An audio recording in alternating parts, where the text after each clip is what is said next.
Tunasalimia makutano mjina la Bwana Yesu Kristo. Mungu apate kuwabariki. Tutasimama tuseme neno la Mungu. Wagalatia sura yake ya 4. Tutaanza shairi yake 21.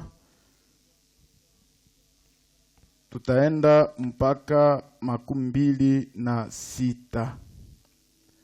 Mniambie ninyi mnaotaka kuwa chini ya sheria, hamusikii sheria? Kwa maana imeandikwa, Abrahamu alikuwa na wana wawili, mmoja kwa kijakazi na mmoja kwa huru. Lakini yule wa kijakazi alizaliwa kwa mwili, yule wa huru kwa ahadi. Verse 24. Maneno haya ni mfano, kwa maana wanawake hawa ni magano mawili, moja toka mlima Sinai, lililozaa kwa utumwa, ndilo Agari. Maana Agari ni mlima Sinai ulio katika Arabia, umefanana na Yerusalema wa sasa, naye katika utumwa pamoja na watoto wake. Lakini Yerusalema wa juu ni huru, ndiye mama yetu sisi sote. Amen. Tutaketi na Bwana aongeze baraka juu ya usomi wa neno lake. Ndiyo tulikuwa tunaongelea mashairi ya juu, shairi ya 22 na ile ya 23.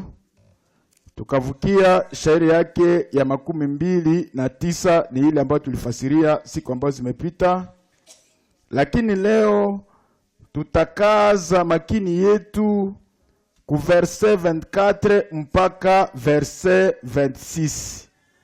Ukangalia wakati apotre Paul iko naandikia ba Galati, wakati anataka kubafasiria bile vya chini, ku verse 21 mara moja kaanja akasema, mniambie ninyi mnaotaka kuwa chini ya sheria, hamusikii sheria?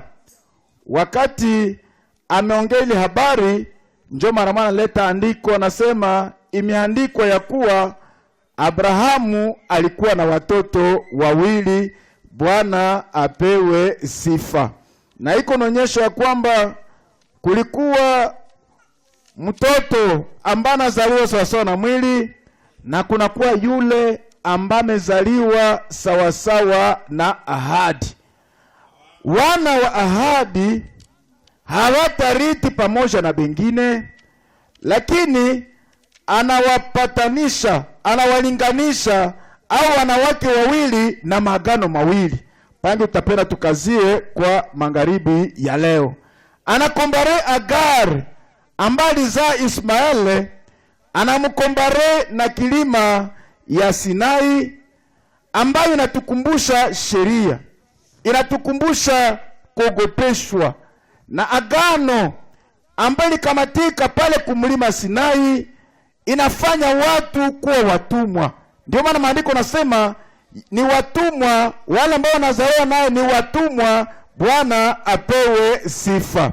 Mnajua bieneme, wakati anasema wanawake hawa wawili Agar na Sara walikuwa wanaamanisha maagano mawili tofauti. Bwana apewe sifa.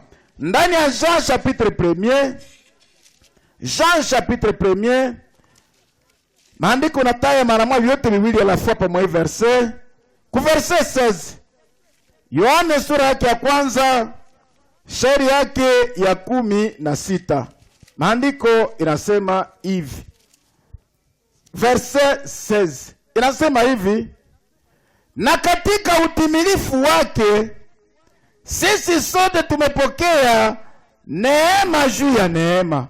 Verse 17, kwa kuwa torati ilitolewa kwa mkono wa Musa, neema na kweli zilikuja kwa mkono wa Yesu Kristo. Amen. Ni maagano mawili. Kuna agano ambayo ilikamatiwa pale kukilima Sinai, na wakati tunapoongea habari ya kilima Sinai, papo hapo tunaongea habari ya sheria. Kama vile Agar alizala mtumwa, na vile mlima Sinai ilikuwa inazaa watumwa. Ndio maana wakati unaonekana chini ya sheria, unaonekana ndani ya utumwa. Bwana apewe sifa. Ndani ya Hebreu chapitre 9, Hebreu chapitre 9 mu verset 18, Waebrania sura yake ya 9 shairi yake ya 18, andiko inasema hivi ku verset 18, inasema kwa sababu hii hata lile la kwanza halikuanza pasipo damu. Verse yake ya 19, maana wakati Musa alipokwisha kuambia watu kila amri kama sheria ilivyoamuru, alitoa damu ya makinda na ya mbuzi pamoja na maji na sufu nyekundu na isopo, akanyunyizia kitabu chenyewe na watu wote anakamata ile, akishasoma kitabu anawatupa wote huko damu. Kuversi yake ya 12, akisema hii ni damu ya agano mliloamuriwa na Mungu, hata hema na vyombo vyote vya kuabudia alivinyunyizia damu vivyo hivyo. Na katika Torati karibu vitu vyote vinasafishwa kwa damu, na pasipo kumwangwa damu hakuna ondoleo. Amen. Bwana ashukuriwe sana.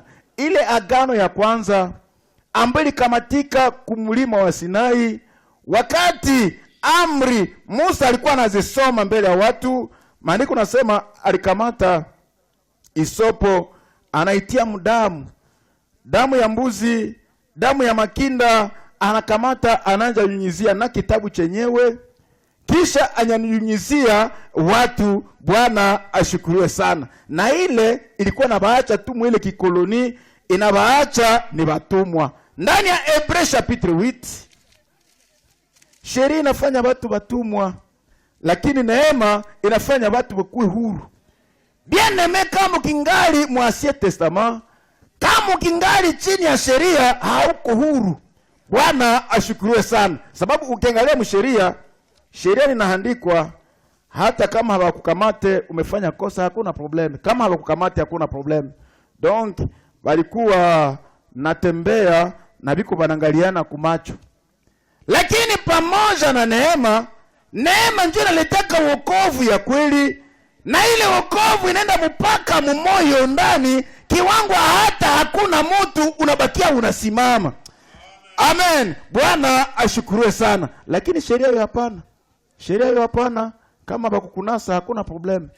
Ndio kama bakukunasa vraiment ko libre. Bwana ashukuriwe sana. Lakini neema ayo inaenda mpaka ndani, inafika mpaka kunafsi ya mtu, na wakati inafika mpaka kule ndani, hata kwenye watu habako utabakia unasimama. Ndio maana Wakristo wangali chini ya sheria ni Wakristo wa kuchokeshana. Mungu atusaidie kabisa. Ndani ya Hebreu chapitre 8, Hebreu chapitre 8 mu verset 5 inasema hivi. Hebreu chapitre 8 verset 5, andiko inasema hivi: wenye kutumika kwa mfano wa kivuli cha maneno ya mbinguni, kama Musa alivyoonywa na Mungu wakati alipotaka kutengeneza ile hema. Maana alisema, angalia, ufanye vitu vyote kwa mfano ule ulioonyeshwa katika mlima. Mwangalie versi yake ya 6. Lakini sasa, ikiongea habari za Yesu, lakini sasa amepata utumishi ulio bora zaidi, kwa kadiri alivyo mpatanishi wa agano lilo nzuri zaidi, lenye kusimama kwa ahadi zilizo nzuri zaidi. Amen. Verse 7. Maana kama lile la kwanza lingalikuwa pasipo pungufu, nafasi isingalitafutwa kwa lile la pili. Amen. Bwana ashukuriwe sana. Mnaangalia wakati kunaongea habari ya Musa, anaonyesha kwamba ile agano ambayo ilikamatiwa kwenye mlima pale Sinai ilikuwa na udhaifu. Kwa maana kama haingekuwa na udhaifu, agano ingine, yani agano jipya haingeletwa. Sababu ile ilikuwa inaishia nje, ilikuwa inaishia kwa hali ya nje, lakini agano mpya ambayo tunapata kupitia damu ya Yesu Kristo, ayo haiishie nje, inaenda mpaka ndani ya moyo. Amen. Ndani ya Hebreu chapitre 13, Hebreu chapitre 13, verset 21, andiko nasema hivi. Tuanje ta verset 20, Hebreu 13 verset 20 inasema, basi Mungu wa salama aliyeleta tena toka wafu Bwana Yesu, aliye mchungaji mkubwa wa kondoo kwa damu ya agano la milele, awafanye ninyi kuwa watimilifu katika kila kazi njema, mupate kufanya mapenzi yake, naye akifanya ndani yenu neno linalopendeza mbele yake kwa njia ya Yesu Kristo, utukufu kwake milele na milele. Amen. Yenye mimi nafuatilia pale, kwa damu ya agano la milele, yani yake ya Bwana ilikuwa ya ajabu. Ndiyo maana ile ya kwanza, agano ya kwanza ambayo ilikuwa kumlima Sinai, ambayo ilikuwa inamanishwa na Agari, ilikuwa na utumwa, ilikuwa na maigizazi za mingi. Ndiyo maana kila mwaka iliomba wale waabudu warenuvele tena, wakie tena na zabihu, wakie tena wachinje manyama zenye hazina hatia, paske ile ya kwanza haingeweza kutosha zambi. Ndani ya Hebreu chapitre 10, ile ya kwanza haikuwezekana pamoja na damu ya nyama. Ndani ya Hebreu 10 verset 1 inasema hivi, basi kwa kuwa torati ni kivuli cha yale mema yatakayokuwa, wala si sura yao wenyewe, haiwezi hata mara moja kwa dhabihu wanazozitoa kila mwaka daima kukamilisha wenye kukaribia. Kila mwaka wanatolea tena ingine mwaka juu ile dossier, ile meme dossier, tena mwaka ingine inaomba tena unaleta kambuzi, unaleta ka kondoo, unaomba unaleta ingine mwaka tena juu ile meme dossier. Donge na hayondo wake ayo ninafunika tu. Donge wakati mwaka ingine nakuya sio nakuya tena unasema Seigneur silifanyaka hivi. Tena ingine mwaka tena unaleta ingine juu ya ile Seigneur nilifanyaka hivi. Kila mwaka na wanafanyaka vile, lakini havikuwezekanaka. Angalia verset 3 nasema, verse yake ya 3 inasema, lakini katika dhabihu zile ni ukumbusho wa zambi kila mwaka. Kila mwaka unapaswa kumbuka, na kila mwaka unapaswa kutolea juu umekumbuka. Verse 4, maana haiwezekani kwa damu ya ng'ombe na mbuzi kuondoa zambi. Kwa sababu hii wakati anapokuja katika dunia, hapa ni Yesu, anasema, zabihu na sadaka hukutaka, lakini mwili uliniwekea tayari. Amen. Wakati anakuja, yeye hakuomba tena zile, iliomba kuje na damu yake. Bwana ashukuriwe sana. Ndiyo maana Yesu Kristo alitupatia umilele, alituofrir, akatutolea umilele. Tunaishi kudunia na tuko na umilele ndani yetu. Amen. Tuko tunatembea na umilele. Unasalimia mtu mwenye kuna umilele ndani yake. Tunapata kupitia agano jipya kwa damu ya Yesu Kristo. Bwana ashukuriwe sana, sababu alifanya kazi ya ukombozi na kaimaliza. Œuvre de rédemption pleinement accomplie. Pale kumsalaba alimaliza yote. Bwana apewe sifa. Mwangalie ku verset 10 ya Hebreu chapitre 10. Apotre nilia kusema hivi, iliomba yeye akuje, iliomba agano jipya, akuje amwange damu ya agano jipya, na kupitia ile damu tukapewa umilele. Amen. Haikukuwa tena Ingine mwaka tukumbuke, lakini ilikuwa ya kuondoa. Ndio maana wakati Jean Baptiste anamuona, anasema tazama mwana kondoo wa Mungu anayeondoa ki ote le péché, ki ote. Amen. Kitu nyiko ote haiko, ilote. Wakati anatosha ametosha. Amen. Ku verset 10 nasema, katika mapenzi haya tumepata utakaso kwa kutolewa mwili wa Yesu Kristo mara moja, na kila kuhani anasimama kila siku akitumikia na kutoa dhabihu zile zile mara nyingi, nazo haziwezi kabisa kuondoa dhambi. Verset 12, lakini yeye wakati alipokwisha kutoa dhabihu moja kwa dhambi hata milele, aliketi mkono wa kuume wa Mungu akingojea mpaka adui zake waweke kuwa chini ya miguu yake. Kwa maana kwa toleo moja amekamilisha hata milele wenye kutakaswa. Unajua bien, wakati Mungu anapatia mtu wokovu, hawezi kata na kesho akunyang'anye hiyo. Hapana. Wakati mtu anaokolewa, anakuwa ameokolewa. Wakati unafanya makosa inaondoa njoo furaha kuokovu, lakini haitosheki wokovu. Njoo tuna Daudi iko naomba na iko nalia, anasema unirudishie furaha ya wokovu. Hakusema unirudishie wokovu, sababu wakati wokovu umeipata. Lakini akasema unirudishie njoo furaha ya wokovu. Amen. Unajua mtoto wa Mungu wakati anadevie, anakosaka salama, ile furaha yote inaenda. Wakati anarudilia Mungu, inaomba Mungu anamrudishia njoo furaha ya wokovu. Amen. Bwana ashukuriwe sana.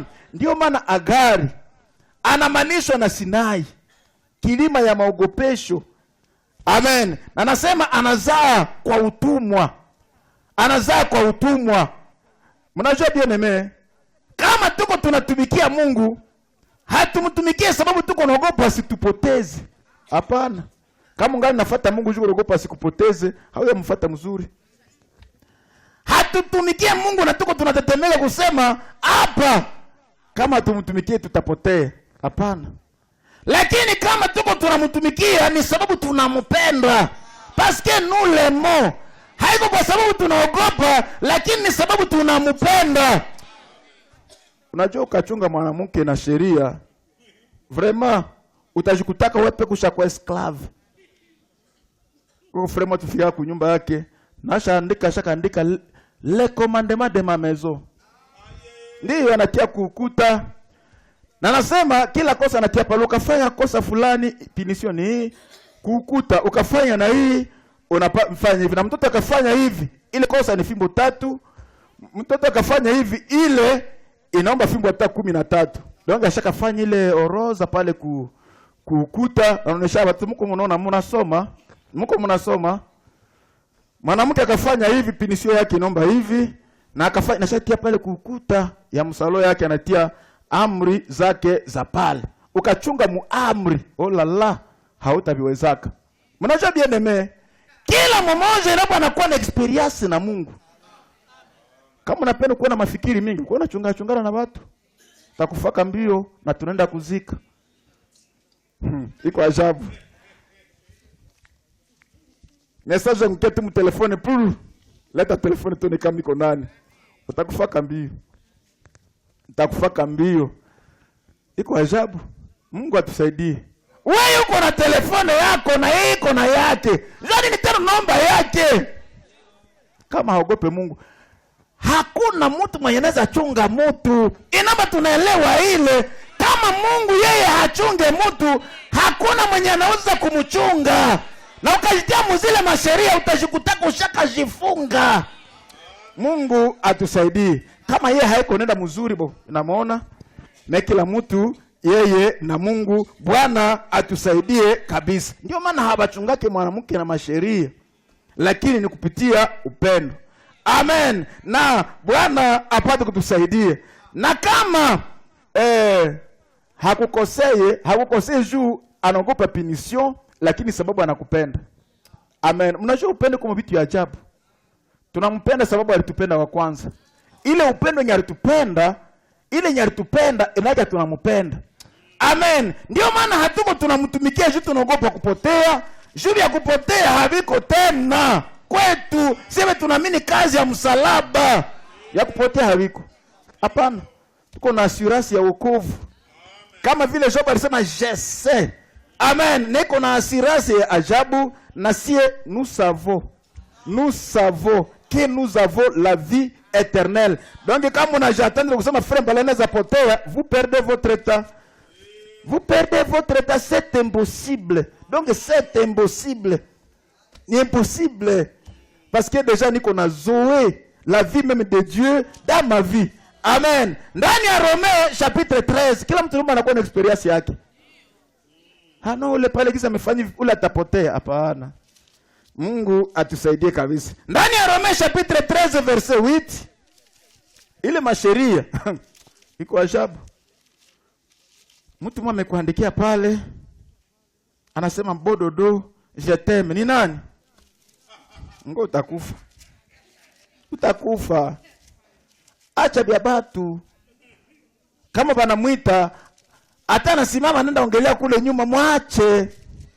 Mwache. Kama Mungu yepeke hamukamaterilie, hakuna kitu. Utakuta gonjwa na magonjwa yenye unakosa viko aye. Utakufaka nenda kuzika. Iko ajabu. Ndani ya Romains chapitre 13, verset 8. Inasema hivi, musiwe na deni ya mtu ila kupendana tu. Kwa maana mwenye kupenda mtu mwingine ametimiza sheria. Amen. Verset 9. Maana yake usizini, usiue, usiibe, usishuhudie uongo, usitamani. Na kama ikiwa amri nyingine yoyote inajumulika katika neno hili, penda jirani yako kama unavyojipenda mwenyewe. Mapendo hayafanyii mwenzake neno mbaya, basi mapendo ni utimilifu wa sheria. Amen. Wakati uko na upendo hutafanyia mtu mabaya. Ile wakati imepata fasi bule ndani, vraiment hautapenda. Donc haiwezekane. Mungu atusaidie kabisa. Ndani ya Mathayo chapitre 22, ndio maana hatogopake kutumikia Mungu. Hatumtumiki yake juu kuogopa kupotea, juu ya kupotea habiko tena. Lakini ni sababu tunampenda. Upendo yake ile ambayo alitupenda sisi ishaka tuambukiza, na wakati imetuambukiza ndio maana tunampenda na tunafanya vyote sawa sawa na mapenzi yake. Ndani ya Mathayo chapitre 22 verset 36.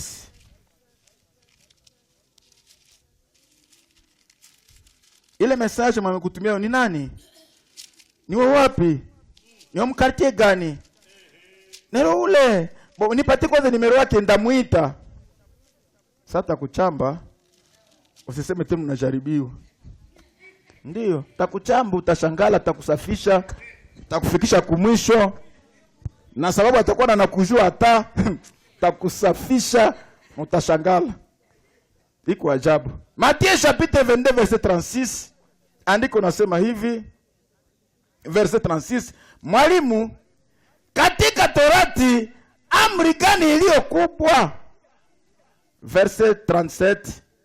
Akamwambia, upende Bwana Mungu wako na moyo wako wote, na kwa roho yako yote, na kwa akili zako zote. Na hii amri iliyo kubwa na ya kwanza. Verset 39. Na ya pili inafanana nayo ni hii, penda jirani yako kama wewe mwenyewe. Katika amri hizi mbili inategemea Torati yote na manabii. Nilipenda niongeze hapa sema inategemea Torati yote na manabii. Nisomee verset 40 bien aimé. Amen. De ces deux commandements dépendent toute la loi et les prophètes. Toute la loi et les prophètes. Yote inaonekana mazile ziwili. Bwana atusaidie kabisa. Ndio maana Mungu asaidie kila mmoja wetu. Ausaidie kila mmoja wetu akuwe na mazoezi ya kipekee pamoja na Mungu. Ile kazi ambayo Yesu alifanya Golgotha, ile ambayo alifanya Golgotha iproduire maisha ya Kristo ndani ya maisha ya kila mmoja wetu. Ile ilifanyika kumsalaba. Amen. Amen. Isibakie tu mahubiri, lakini produire maisha ile ya Yesu Kristo ndani ya maisha ya kila mmoja wetu. Amen. Bwana ashukuriwe sana. Na ule chumba nitaka mu Kristo. Amen. Ule chumba nitaka mu Kristo. Hapana bakuchunga chunga. Ninakumbuka wakati ya corona, kuo konduktere mwa kisomo pa Butembo, aliniambia akasema, "No, mimi niko najikaza. Nibachunge chunge juu basianguke." Kama tanguka sio waache baanguke. Iko ajabu. Iko ajabu tenaka nabo mpaka siku gani? Naruka kufa. Mungu wakufa nyuma kunacha hozeroe. Anasema mimi siko siri na bakristo yangu. Nikasema pana, mimi niko siri na baamini benye niko minachunga, Mungu atabachunga mwa ile periode yote. Amen. Bwana apate kutusaidia. Ndio maana wakati ungali mnivo ya kuangalia watu hivi, njoo unafanya kitu. Sababu tunafika mparcelle mnakuwa bien na mlikuwa mnatukanana. Mlikuwa mnachambana. Wakati una diakre anaingia mparcelle, mara moja wote mnaanza cheka. Na mnasema tuombe Mungu. Unajua bien hypocrisie ni kitu kibaya. Dongo unafika pale iko familia ya waamini. Kuisha ni mashetani. Ndiyo. Washa safishana ulinililia kaya toka na kulilia yeye eski kucha kulilia kuwebo. Basi wakati diakre anafika pale au frere au nani, mara moja wote mnakuwa bien na mnaanza omba na kwanja tumana na resistance zote zilikuwa mparcelle zinaisha. Wakati vingali vile, wakati ule frere anaenda, inaomba kuingia tu maombi, sema Seigneur, utusaidie maisha jamaa hapia kuwa kitu. Ndio. Unajua bien leo haembe kujibembeleza. Usijibembeleze, inaomba kuangalia hivi vinafasiriwa, eske biko mumie? Kama habiko muweye, sema Seigneur, venye vinafasiriwa habiko mumie, uvitie ndani. Amen. Bwana ashukuriwe sana. Hébreux chapitre 12. Hébreux chapitre 12. Wanasema wanawake wawili ni maagano mawili. Mara moja wa kwanza ni Agari ambaye anaongeleshe wako, anasema ni mfano ya kilima ya Sinai. Ambapo kilima ya Sinai ndio tunataka soma habari zake hapa mu Hébreux chapitre 12. Amen. Hébreux chapitre 12 ku verset 18. Andiko nasema hivi, verset 18 nasema, maana hamkufikia mlima ulioweza kuguswa ukiwaka moto, wala wingu jeusi na giza na tufani na sauti ya baragumu na sauti ya maneno, hata wale waliosikia wasiwambiwe tena neno lingine. Soma bien aimé. Verset 18. Vous ne vous êtes pas approché d'une montagne qu'on pouvait toucher, pale que les affaires de la promesse, et qui était embrassée par le feu, ni de la fumée, ni de la nuée, ni des ténèbres, ni de la tempête. Si hatukukaribia mlima sawa ile, hatukukaribia mlima sawa Sinai, hatukukaribia ile hali jinsi wale walikaribia ile. Amen. Verset yake ya kufuata, verset 20 inasema, kwa sababu hawakuweza kustamili neno lililoamuriwa kwa ile mlima neno lililoamuriwa njoo hii, hata nyama akigusa kilima atapigwa kwa mawe au atachomwa kwa mkuki. Soma bien aimé. Car il ne supportait pas cette déclaration. Si même une bête touche la montagne, elle sera lapidée. Inamanishwa na Agari mwenye nazala tubatumwa kabisa. Iko ajabu kabisa. Anasema declaration kasemewa hata nyama ikagusa mlima, inaomba inapigwa kwa mawe au nachoma kwa mkuki. Na maneno haya yalionekana kuwa ya kuogopesha. Hata Musa alisema nimeshikwa kwa oga na kutetemeka. Na Musa yeye mwenyewe na akafika kusema c'est grave. Ilikuwa spectacle ya ajabu. Ilikuwa hali ya ajabu paka na Musa mwenyewe akaogopa. Amen. Sababu ilikuwa nasema hata nyama ikagusa na nyama itakufa.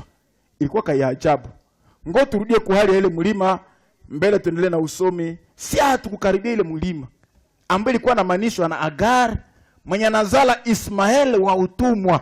Amen. Bwana ashukuriwe sana. Kama vile Agar alizala Ismael kwa utumwa, Ni vile ndio sheria inazalaka watumwa. Ndio yenye apotri kunapenda afasirie Mugalate chapitre 4. Amen. Ndani ya Exode, turudie mwa ile evenement gizi ilikuwa grave. Paka Musa akasema na mimi nimeogopa. Musa na akatetemeka. Musa yeye mwenyewe alikuwa intimide. Mwenye Mungu alikuwa anaongea naye, yeye mwenyewe akatetemeka, na ilikuwa ya ajabu. Mesie hatukukaribia ile mulima.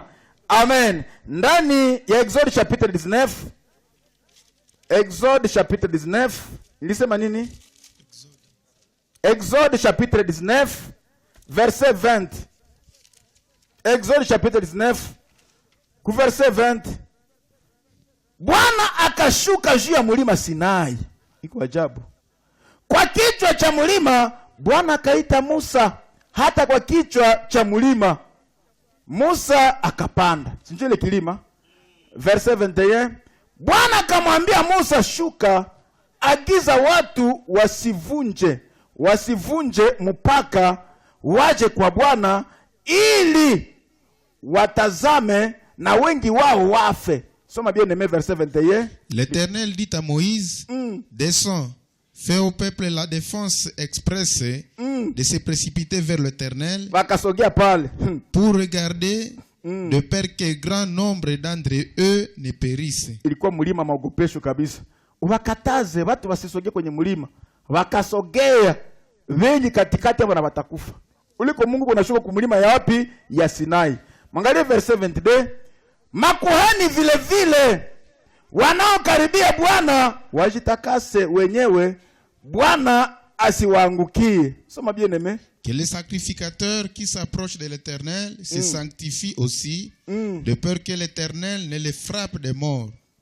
Naba kuhani naba kasogea tu mbele, nabo banakufa, hakuna kuhani wa mtu, nabo ni kukufa. Mungu kunaambia Musa, ushuke unde bambia, hii mpaka inyesha tilio, mtu kasivuke. Ukapika pima tu kuivuka, atuko nani unakufa. Nombre kabambi takufa. Naba kuhani bakasogea pale mbio, nabo banakufa. Donge hakuna blood. Verse yake 13. Musa akamwambia Bwana, watu hawawezi kupanda mlima Sinai, kwani ulituagiza ukisema, wekeni mipaka kuzunguka mlima mutakase. Verse yake 24. Bwana akamwambia, kwenda. Watu watavuka, kwenda, shuka na utapanda wewe na Haruni pamoja nawe, lakini makuhani na watu wasivunje mpaka kupanda kwa Bwana asiwaangukie. Basi Musa akashuka kwa watu akawaambia. Soma verset 24. L'Éternel lui dit, va, descends, tu monteras ensuite avec Aaron, mais que les sacrificateurs et le peuple ne se précipitent point pour monter vers l'Éternel, de peur qu'il ne le frappe de mort. Iko ajabu. Donc wanasogea kwenye Bwana na Bwana anawapiga. Ole tunasogea kwenye huko Bwana tunapata wokovu. Wanasogea kwenye huko anawapika na bote wanakufa kuhani huko Muisraeli bote ndio kilima Sayuni ambaki inamanishwa na Agar ambaye anazalaka tu ba esclave. Iko ajabu kabisa. Mwangalie ku chapitre 20 ya Exode chapitre 20 ku verset 18, wakati zile maamri ziko zinaletwa, verset 18, watu wakaona radi na lalo na sauti ya baragumu na mulima ukitoa moshi, na wakati watu walipoona maneno yale wakatetemeka, wakasimama mbali. Soma bien aimé. Tout le peuple attendait les tonnerres et les sauts de la trompette. Il voyait les flammes de la montagne fumante. À ce spectacle, le peuple tremblait et se tenait dans l'éloignement. Mwangalie maombi yabo. Wakamwambia Musa, sema wewe nasi tutasikia, lakini Mungu asiseme nasi tusife. Soma bien aimé. Il dit à Moïse, parle-nous toi-même et nous écouterons, mais que Dieu ne nous parle point, de peur que nous ne mourions. Hatupende tena tukue mpresence yake, akwetu unazungumza na wewe kule, wewe unakia kutuambia binaisha hivi. Mwangalie Deuteronome chapitre 18. Ilikuwa ombi ya watu, lakini mwangalie réponse yenye Mungu alileta juu ile ombi ambao walileta ndani ya Deuteronome chapitre 18 ku verset 15. Kumbukumbu la Torati sura yake ya 18 Bakasema pana, hatutaki vitu ya hivi. Hatutaki vitu ya hivi kabisa. Kwa tu unaongea na Mungu kule, akisha kuongelesha unakiwa unatuambia. Deuteronome 18 verset 15. Mwangalie repose ku demande yao. Bwana Mungu wako 18:15 atakusimamishia nabii toka katikati yako, mmoja wa ndugu zako, sawa sawa nami, mumusikilize yeye. Soma bien aimé. L'Éternel ton Dieu te suscitera du milieu de toi, d'entre tes frères, un prophète comme moi, vous l'écouterez. Kama maneno yote uliyoyataka kwa Bwana Mungu wako katika Horebu kwa siku ya kusanyiko, ukisema nisisikie tena sauti ya Bwana Mungu wangu, wala nisione tena moto huu mkubwa nisife. Soma bien aimé. Il répondra ainsi à la demande que tu fis à l'Éternel ton Dieu à Horeb les jours de l'assemblée, quand tu disais que je n'entendais plus la voix de l'Éternel mon Dieu et que je ne vois plus ce grand feu afin de ne pas mourir. Bwana akaniambia, wametenda vema kusema waliosema, nitawasimamishia nabii toka katikati ya ndugu zao sawa sawa nawe, na nitatia maneno yangu kinywani mwake, naye atawaambia yote nitakayo mwagiza. Amen. Ile demande yenye walileta, abo walileta ku Moize. We Moize, kwa nini ongea na Mungu kule kisha unakia tuambia? Lakini repose ya Mungu ilikuwa promise. Repose ya Mungu kaleta promise, akasema Bwana atawasimamishia nabii kama vile Musa, na ataweka maneno yake ndani yake. Amen. Sababu Yesu hakukuwa na besoin aende fasi juu apate ile maneno ilikuwa mule ndani. Ndio maana angesema a vérité je vous le dis. Maneno ilikuwa ndani yake. Amen. Sababu yote Yesu alisema hakuna hata moja ya kuchunguza. Yote ni le Seigneur qui parle. C'est le Seigneur lui-même qui parle. Iko ajabu kabisa, na ile promesse njoo bakaipewa. Mwangalie ku Matthieu chapitre 17. Matthieu chapitre 17. Wakati Yesu iko pale kumulima mageuzi, maneno hii kasemwa Matthieu chapitre 17. Ilikuwa demande ya Israel, lakini ndatimia des années après.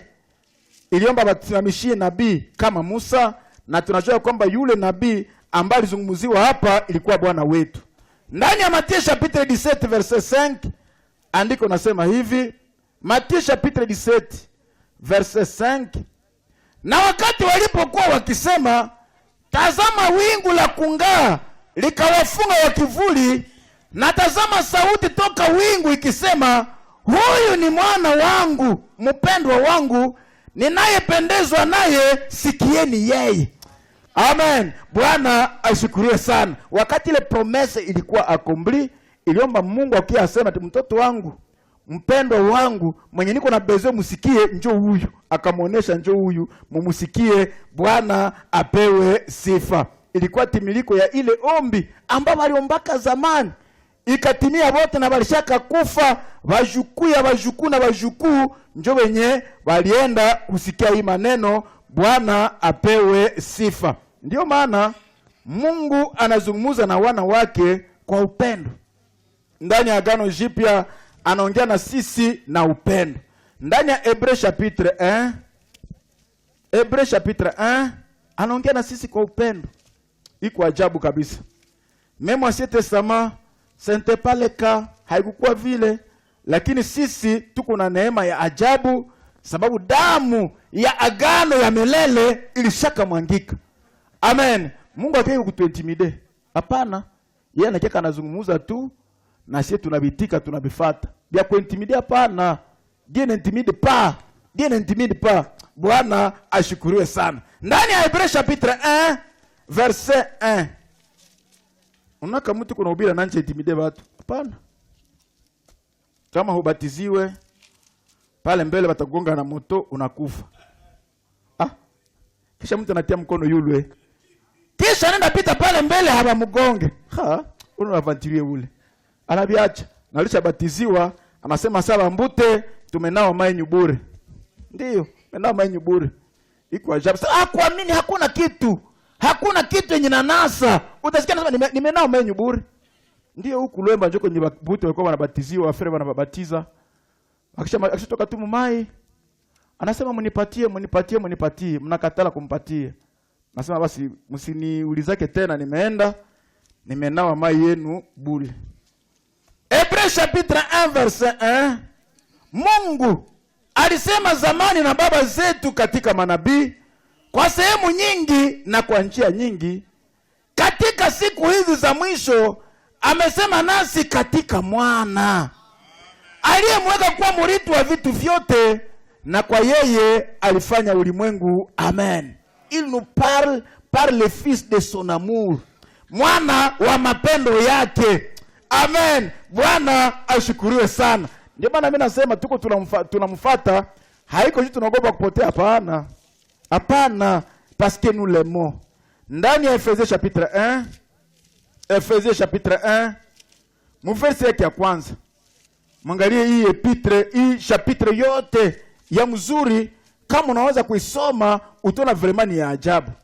Wakati tunaanza verse yake ya kwanza, anasema hivi: Paulo mtume wa Yesu Kristo kwa mapenzi ya Mungu, na kwa watakatifu walio katika Efeso, na kwao walioamini Kristo Yesu, neema iwe kwenu na salama toka Mungu Baba wetu na Bwana wetu Yesu Kristo. Mwangalie ku verse yake ya 3.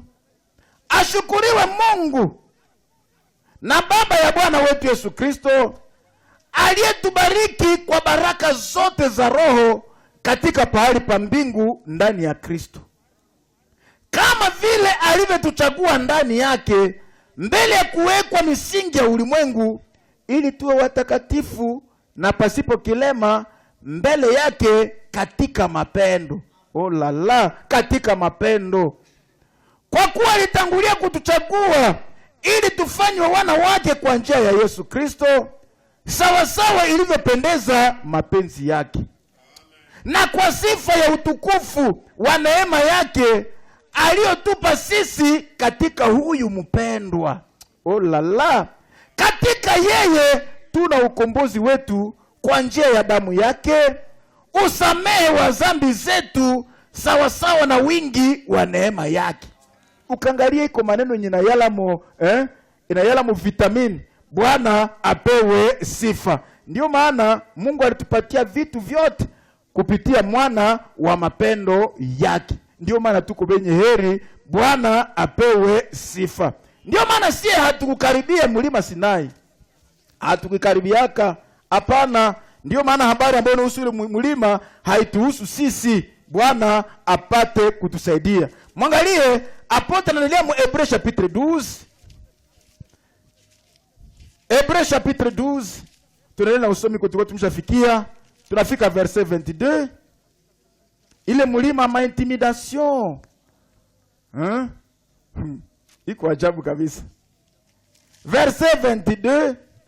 Ku verset 18 yasema hamkukaribia mlima usioweza kuguswa ukiwaka moto, si hatukikaribia. Mwangalie verset 22 inasema, lakini ninyi mumefikia mlima Sayuni, donc Sion, na mji wa Mungu aliye hai, Yerusalema ya mbinguni, na majeshi ya malaika elfu nyingi, na makutano makubwa, na kanisa la wazaliwa wa kwanza walioandikwa katika mbingu, na Mungu mhukumu wa watu wote, na roho za watu wenye haki waliokamilika. Amen. Verse 24, mumekaribia na Yesu mpatanishi wa agano jipya, na damu ya kunyunyiziwa inayosema mema kuliko ile Abeli. Ile ndio tumekaribia. Si hatukukaribia ile mlima ambaye inamanishwa na Agari, lakini sie tumekaribia mlima Sayuni, tumekaribia mji wa Mungu aliye hai, Yerusalema ya mbinguni. Iko ajabu. Njoo yenye sie tumekaribia. Bwana apewe sifa. Ndio maana wakati apotre kunasema ni mama yetu, Yerusalema ya juu ni mama yetu, njoo tuko tunakaribia. Bwana apewe sifa. Ndio maana si hatukaribia ile Sinai, lakini tunakaribia la montagne de Sion. Amen. La cité du Dieu vivant, la Jerusalem celeste. Nje tunakaribia. Si hatukaribie ile yenye wale walikaribia. Les affaires de la promesse hawakaribie ile yenye wale wa Israeli walikaribia, ambaye ilikuwa inamanishwa na Agari, lakini wanakaribia hii ya mbinguni. Bwana apewe sifa. Mnajua bien aime, mwa ile tutakaribishwa na furaha. Ndio maana wakati apôtre anasema c'est elle notre mère. Ile Yerusalema ya mbinguni ni mama yetu. Mwangaliki si mama anakaribisha watoto yake. Tutakaribishwa ndani na furaha, tutaingia ndani na furaha. Mwangalie tendresse, ile tendresse ya mama, hakuna intimidation yoyote. Bwana ashukuriwe sana. Nje tuko tunakaribia, Bwana apewe sifa. Ndio maana mu Jean chapitre 14, Jean chapitre 14 kuverse yake ya kwanza, Yesu wakati konaongea juu ya habari ya ile muji, anaanja hivi verse 1: Musifadhaike moyoni mwenu, munaamini Mungu, muniamini mimi vile vile. Wakati anaanja ananjia pale. Soma bien même Kifaransa. Que votre cœur ne se trouble point. Amen. Croyez en Dieu, y croyez en moi. Lakini ile mulima ingine ayo kabisa ni kusema na nyama ikavuka hapa inaomba nakufa. Na kuhani nafika na nakufa. Lakini sie yenye tunakaribia ni hii. Wakati Yesu anataka ongea habari yake, anasema musifadhaike moyoni mwenu. Que votre cœur ne se trouble point. Tunapaswa tembea na moyo yenye kuna assurance bila matrouble yoyote, sababu kwa tuko tunaenda fasi pazuri. Amen. Katika nyumba ya Baba yangu ni makao mengi, haiko machache. Ndani ya tradition wanasema hii, wanasema katika nyumba ya Baba. Donge nakoko msiko nyumba moya yenye komo mashamba. Lakini wakati unasoma tradition Roi Jacques, inasema dans le royaume de mon père, ndani ya ufalme wa baba yangu, il y a plusieurs palais. Iliko Roi Jacques, muko mapalais za mingi. Na anasema kama haingekuwa vile ningebambia. Donge kama ni za kidogo ningesema hata mko unanifuata, lakini fasi ni ya kidogo. Mko unanifuata fasi ni ya kidogo. Lakini hapa anasema fasi ni ya mingi. Il y a plusieurs palais. Amen. Na hakuna palais yenye tabakia kabila mtu. Inaomba kujua ile. Sanda kutengenezea makao, kila makao itapataka mwenyezi yayo. Sababu kama kuna patikana nafasi yenye nakosa mwenyezi yayo, manake Yesu ni alishindwa. Amen. Bwana apewe sifa. Muko makao mengi. Mengi kabisa, wewe tungi unajitosha. Wewe tungi unajitosha mwile mingi, wewe unajitosha ndani. Vraiment ko mwenye ole kama unajitosha mwaili. Verse yake ya 3: Na kama ninakwenda kuwatengenezea ninyi pahali, nitakuja tena.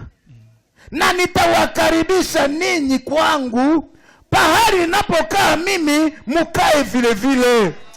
Hakuna intimidation. Nitawakaribisha kwangu, juu kwenye mine ikala na nye muikale pale. Mwone kiziko maneno yenye yala mo upendo. Iko maneno yenye yala mo vraiment vitamini inayofaa. Amen. Bwana ashukuriwe sana. Anasema wakati nitamaliza kutengeneza nitakuya tena. Ndio maana tuko tunamngojea wakati ni wakati, ili akuye kutuchukua na tuende mwa ile muji. Tuende mu Yerusalema ya mbinguni. Tutatoka hapa na kuingia directement mu Yerusalema ya mbinguni. Ndio maana apotre anasema ndio mama yetu sisi sote. Amen. Na iko naongea par rapport na Isaki, par rapport na watoto wa ahadi ambao ni sisi. Bwana apewe sifa. Apocalypse chapitre 21. Hapa anasema mimi nakwenda kuwatengenezea. Hapa Yohane yeye anaona mara moja ile muji. Apocalypse 21 verset ya 2. Njoo kwenye tuko naenda. Amen. Hii fasi ambayo tunazungumzia njoo kwenye tuko tunaenda. Njoo yenye tunakaribia. Hatukaribie Sinai ile niko na intimidation, lakini tuko tunakaribia hii muji yetu. Amen. Ndani ya Apocalypse chapitre 21 na Yesu anasema kuko makao mingi. Asezi ingekuwa za kidogo ningebambia nasema Mungu ananifuata, lakini ni za kidogo, ni ndambo. Amen. Ningebambia iko ndambo ni dogo. Watu wanaweza kusema ni dori, kidogo. Iko ajabu kabisa. Verse yake ya 2. Yohane yeye akaona. Yesu anasema mimi kuwatengenezea, lakini Yohane akaona ile mji.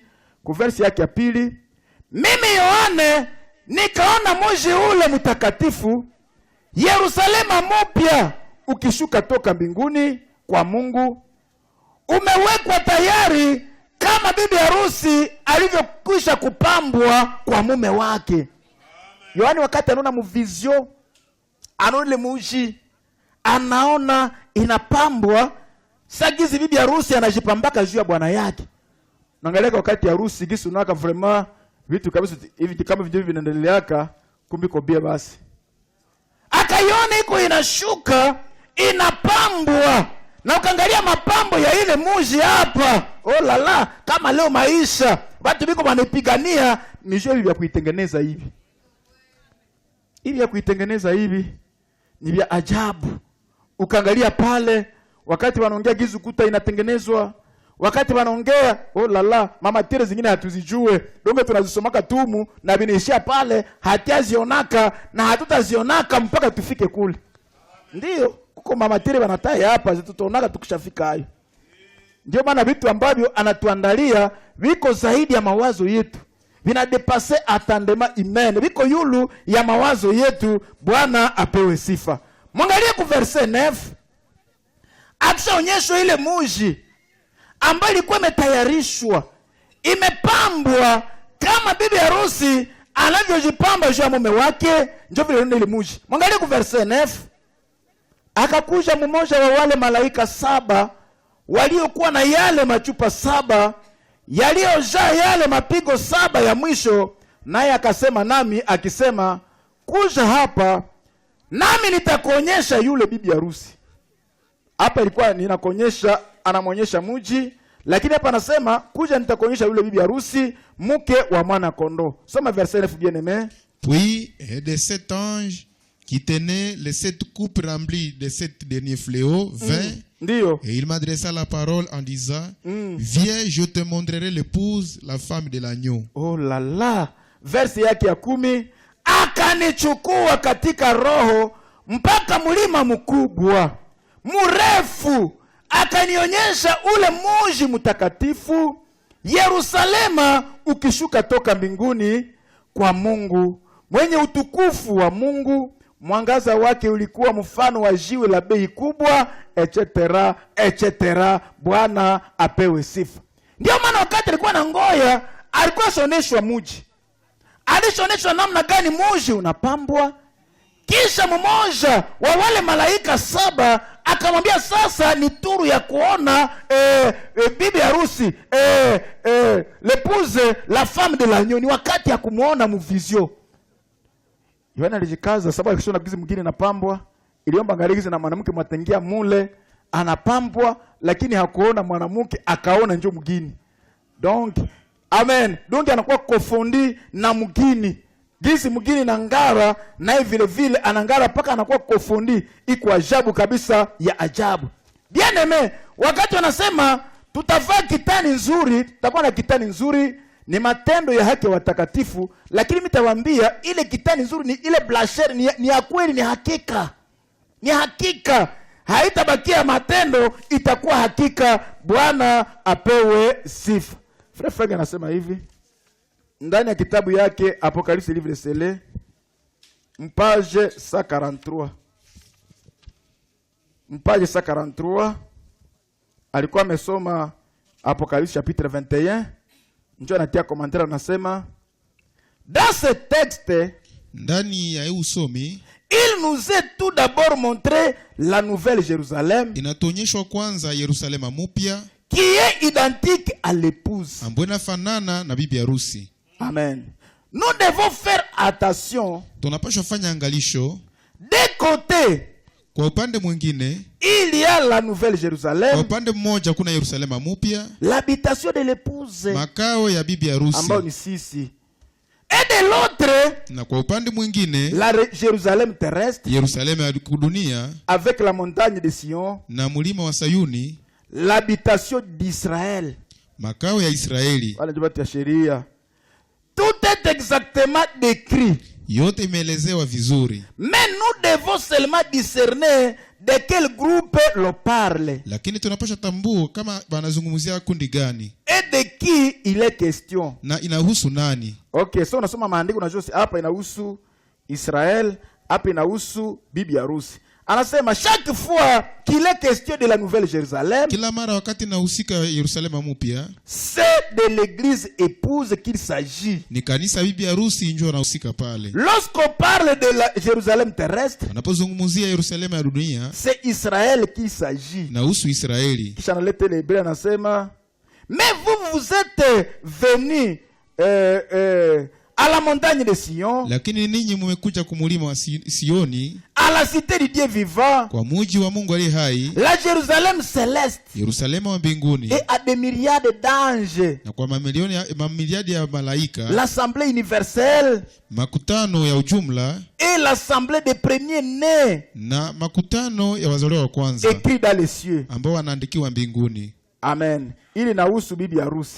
Anasema, ce qui correspond à la Jérusalem terrestre est ceci. Ambayo inapatana na Yerusalema ya kudunia njo hii. Analeta verset ya Moïse, et il détruira à cette montagne la face du voile Na atabomoa kwa ile mulima ile kitambaa qui couvre tous les peuples kinachofunika watu wote, et la couverture qui est étendue sur toutes les nations, na ile kifuniko ambayo inafunika mataifa yote, et il engloutira la mort à victoire, na atazamisha mauti kwa ushindi, et le Seigneur l'Éternel na Bwana wa milele essuiera les larmes de dessus tout visage, atapanguza machozi kwa nyuso zote, et il ôtera l'opprobre de son peuple na ataondoa aibu ya watu wake de dessus toute la terre, kudunia yote, car l'Éternel a parlé. kwa maana Bwana alisema. Ni Isaïe 25 verset 7. Anasema ile inahusu Israel. Anasema, après le repas de noces, Baada ya karamu ya mwana kondoo, l'épouse est appelée la femme de l'agneau. bibi harusi anaitwa mwanamke wa mwana kondoo. Avant le mariage, Mbele ya harusi elle est l'épouse. yeye ndi bibi harusi, Après le mariage, baada ya ndoa elle est la femme. yeye ni mwanamke. Par de tels symboles bien compréhensibles, Kwa njia ya alama hizi ambazo zinaweka vizuri, nous sommes exactement informés sur le progrès correspondant de l'histoire du salut.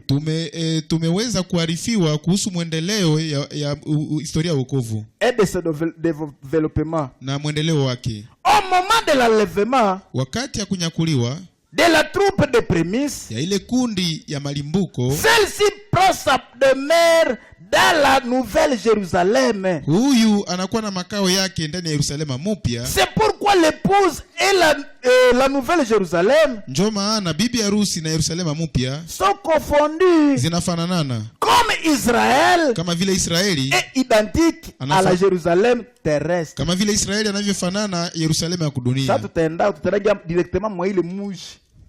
Amen. Kama itakuwa na shuka na tuko tumwayo, iko ajabu. Bwana ashukuriwe sana. Njo muji enye tuko tunakaribia. Ndio maana apotre iko na raison kusema c'est elle notre mère. Ayo njo mama yetu. Amen. Si hatukukaribia Sinai ya sheria ambayo ilikuwa inamanishwa na Agari, ambaye nazalaka watumwa sawa Ismael, lakini si tuko tunakaribia hii mlima. Njoo kwenye tuko tunaenda, Bwana apewe sifa. Mimi nadhani ile maverse inaisha hivi. Mungu apate kubariki mjina la Bwana Yesu Kristo. Dimanche tunaweza atake verse 28 na kushuka. Bwana awabariki.